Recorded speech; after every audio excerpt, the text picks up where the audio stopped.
SA College of Arts and Science, Green Campus with well-equipped laboratories, Chennai's best green match. Visit saces.ac.in. தமிழக சட்டசபை தேர்தலில் 47 தொகுதிகளில் மட்டுமே அதிமுக வெற்றி பெற்றது. தொடர் தோல்வியாலும் கூட்டணி ஆட்சி அமைக்க பழனிசாமி தடையாக இருந்ததாலும் முன்னாள் அமைச்சர்கள் வேலுமணி, சி.வி. சண்முகம் தலைமையில் அதிருப்தி அணி உருவானது. அந்த அணியில் உள்ள 25 எம்எல்ஏக்கள் கடந்த 13ஆம் தேதி சட்டசபையில் நடந்த அரசின் மீதான நம்பிக்கை ஓட்டெடுப்பில் தாவேகாவுக்கு ஆதரவு அளித்தனர். இதைத் தொடர்ந்து மாவட்ட செயலர்கள் பலரும் வேலுமணியின் அதிருப்தி அணியில் இணைந்தனர். இதனால் கடுப்பான பழனிசாமி அதிரடி நடவடிக்கை எடுத்து வேலுமணி, சி.வி. சண்முகம் உள்ளிட்ட 28 பேரின் மாவட்ட செயலர்கள் பதவியை பறித்தார். அந்த பதவிகளுக்கு தன் ஆதரவாளர்களையும் நியமித்தார். மறுபக்கம் தங்களுக்கு அமைச்சரவையில் இடம் கொடுக்காமல் முதல்வர் இழுத்தடிப்பதால் அடுத்த கட்ட நடவடிக்கை குறித்து முடிவெடுக்க முடியாத நிலையில் அதிருப்தி அணியினர் உள்ளனர். சென்னை MRC நகரில் உள்ள சி.வி. சண்முகம் அலுவலகத்தில் வேலுமணி உள்ளிட்டோர் கூடி நீண்ட நேரம் இப்பிரச்சினை குறித்து ஆலோசித்தனர். இதுகுறித்து அதிமுக வட்டாரங்கள் கூறியதாவது: கட்சி விதிகளின்படி பொதுச் செயலர் பழனிசாமிக்குத்தான் எல்லா அதிகாரமும் உள்ளது.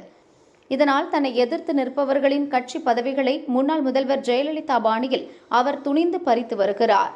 முன்னாள் அமைச்சர்களான விஸ்வநாதன், வேலுமணி, சி.வி. சண்முகம், தங்கமணி, சி. விஜயபாஸ்கர் போன்றவர்கள் 10 ஆண்டுகளுக்கு மேலாக மாவட்ட செயலாளர்களாக இருந்து பல தொகுதிகளை கைக்குள் வைத்திருந்தனர். சிலர் 20 ஆண்டுகளுக்கும் மேலாக மாவட்ட செயலாளராக இருந்தனர். யாருக்கு சீட் கொடுக்க வேண்டும், யாருக்கு கட்சி பதவி கொடுக்க வேண்டும் என்பதில் மாவட்ட செயலர்கள் ஆதிக்கம் செலுத்தி வந்தனர். இதனால் ஏராளமான நிர்வாகிகள் பாதிக்கப்பட்டு மாவட்ட செயலாளர்கள் மீது அதிருப்தியில் இருந்தனர். ஆனாலும் அந்த மாவட்டங்களில் இவர்கள் தனி செல்வாக்குடன் இருந்ததால் பழனிசாமியால் நடவடிக்கை எடுக்க முடியவில்லை.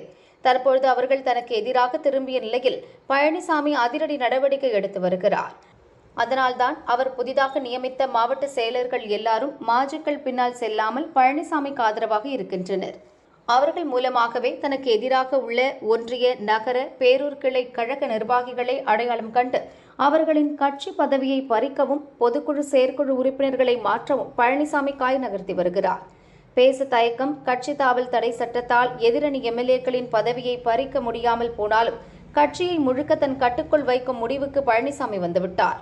அதனால் மாவட்டம், ஒன்றியம், நகரம், கிளை என எல்லா மட்டத்திலும் தன் ஆதரவு நிர்வாகிகளை நியமித்த பின் பொதுக்குழுவை கூட்டி தன் பொதுச் செயலர் பதவியை தக்க வைக்கவும் பழனிசாமி தீவிரமாகி வருகிறார். பழனிசாமியின் தொடர் நடவடிக்கைகளால் வேலுமணி, சண்முகம் அணி தள்ளாட துவங்கியிருக்கிறது. பழனிசாமிக்கு எதிராக உள்ள கட்சியினரை தங்கள் பக்கம் முழுமையாக இழுக்க கீழ்மட்ட நிர்வாகிகளிடம் பேசி வருகின்றனர். ஆனால் வேலுமணி தரப்பிடம் பேசும் கட்சியினர் மீது பழனிசாமி உடனடி நடவடிக்கை எடுப்பதால் தற்போது அவர்களுடன் பேசவே நிர்வாகிகள் தயங்குகின்றனர். எல்லா பிரச்சனையும் முடிந்து தீர்வு வந்த பின் பார்த்துக் கொள்ளலாம் என பலரும் அமைதியாகிவிட்டனர்.